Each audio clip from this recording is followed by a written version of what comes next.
mandeha araka ny fitarihan'ny faniamasina. Izany no loha FDP hodiny atsika amin'ity anio ity, fa mialohan'izany dia manasa anao hanondrika ny lohanao fa hivavaka isika.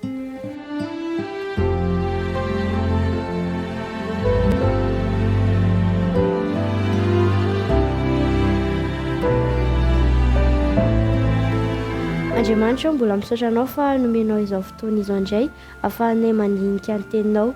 Mangataka amin'ny fanahymasonao izay rotsaka ao am-ponay ahafahanay mahatakatra izay tianao ho lazaina aminay amin'ity anio ity. Tonoana mivavaka amin'ny anaran'i Jesosy. Amen.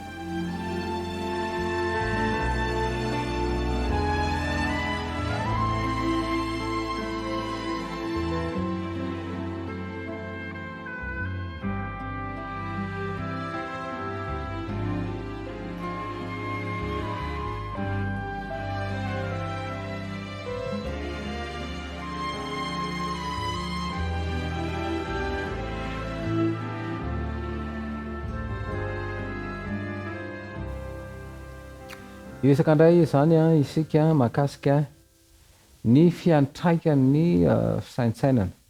Zava-dehibe zany io fisaintsainana io satria araka ny ambara amintsika eto dia ao anatin'ny fisaintsainana io no hainoana ny feo ny fieritreretana rehefa manazava ny fisainana ny fanamasina dia ho fantatra ny sitrapon'ny Bahary.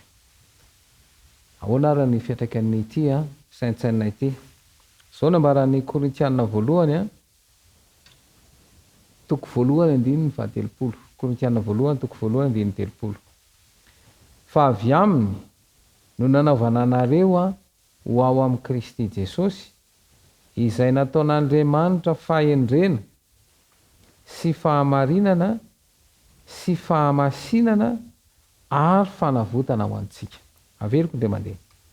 Fa avy aminy no nanaovana anareo ho ao amin'ny Kristy Jesosy izay nataon'Andriamanitra fahendrena sy fahamarinana sy fahamasinana ary fanavotana ho antsika. Korintiana voalohany toko voalohany andininy telopolo. Ny fitombona amin'ny fahalalana ny toetran'i Kristy no manamasina ny fanahy. Manova ny olona izay misaintsaina ny amin'ny drafim-pamonjena ny fibanjinana sy ny fankasitrahana ny asa fanavotana mahatalanjona. Rehefa mibanjina ny Kristy izy dia manjary manahaka azy avy amin'ny voninahitra ho amin'ny voninahitra, tonga dingana manandratra sy manamboatra azy ny fibanjinana ny Jesosy, aoka hisaintsaina momba ny Kristy mandrakariva. Zao nambaran'ny Korintiana voalohany toko faha-efatra andininy enina ambin'ny folo. Koa mananatra anareo aho, manahafa ianareo. Koa mananatra anareo aho, manahafa ianareo. Korintiana voalohany toko faha-efatra andininy faha-enina ambin'ny folo. Aoka ho fantatsika ny fomba fiasan'ny ati-dohantsika. Rehefa mandray hafatra izy dia saintsaininy. Avy amin'ny alalan'izany fisaintsainana izany dia hiamazava ao an-tsaina ilay sosikevitra ary mitarika ao amin'ny faharesen-dahatra. Rehefa resy lahatra izy dia mitarika ao amin'ny fandraisana fanapahan-kevitra. Noho izany dia afaka mpiatra izany eo amin'ny fiainana ho amin'ny fanavaozana ny toetra isika. Zava-dehibe zany izay nresahana teo izay, satria avy amin'ny alalan'izay firondrana misy eo amin'ny fiasan'ny ati-doha izay no manova ny toetra. Koa raha ny tenin'ny apôstôly Paoly ao amin'ny bokin'ny Romanina manao hoe: koa amin'izany mangataka aminareo ary rahalahy noho ny famindrampon'Andriamanitra mba hatolotrareo ny tenanareo ho fanatitra velona. Averiko ndray mandeha. Koa amin'izany mangataka aminareo ary rahalahy. noho ny famindrampon'Andriamanitra mba hatolotrareo ny tenanareo ho fanatitra velona, zay ny ambaran'ny Romanina 12:1 dia midika izany fa misy fanaovana sorona ny tena manoloana ny fandroitan'izao tontolo izao ny saintsaina hibanjina ny zavatra mahafinaritra hita maso ary tena hikatsaka izany mihitsy aza, dia sarotra tokoa ny anaiky mora foana io fangatahana io. Izay no mahatonga ny fanambarana ho fangatahana fanoloran-tena ho fanatitra velona. Raha miteny mantsy Jesosy manao hoe raha misy tanaraka dia aoka izy andany tenany sy hitondra ny azo fijaliany ka anaraka. Mateo 7:7. Dia misy zavatra zany tsy maintsy afoy izany, dia ny filana irerendrarendra marevo ny saina. Ity hoe manao sorona zany dia izao ny filanao ray amanontolo no atao sorona.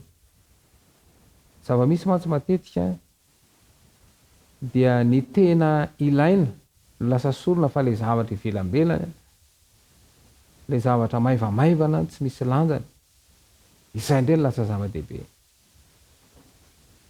Ary eo no mila ny fiasan'ny fanamasina. Hiatrika fiverenana raha zany isika tsy ho ela. Aoka ny fisaintsainantsika afantoka tanteraka ao amin'ny drafim-pamonjena ataon'i Kristy ary hanao vavaka mafana isiny fanavaozana eo amin'ny membre tsiraray avy. Aoka hajanona ny resaka rehetra, ny kajikajy rehetra, fa aoka ny fisaintsainana ny amin'ny drafim-pamonjena, ny amin'ny fanatanterahana ny sitrapon'i Kristy no ivon'ny fomba fijery dia afaka iseho tanteraka ny voninahitr'Andriamanitra amin'izany. Ndeha ary irosondray isika eo amin'ny fanaovana fisaintsainana ka aorianany ity feokira dia iroso amin'izany isika.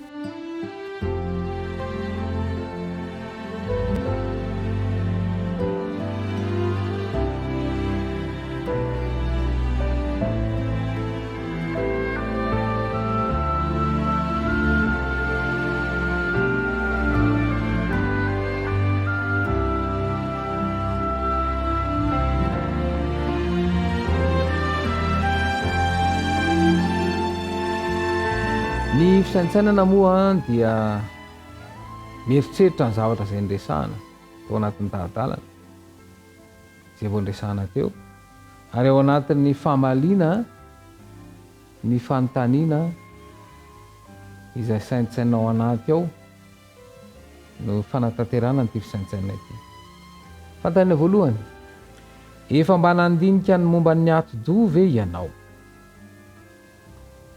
Efa nandinika ny momba ny ato-do ve ianao?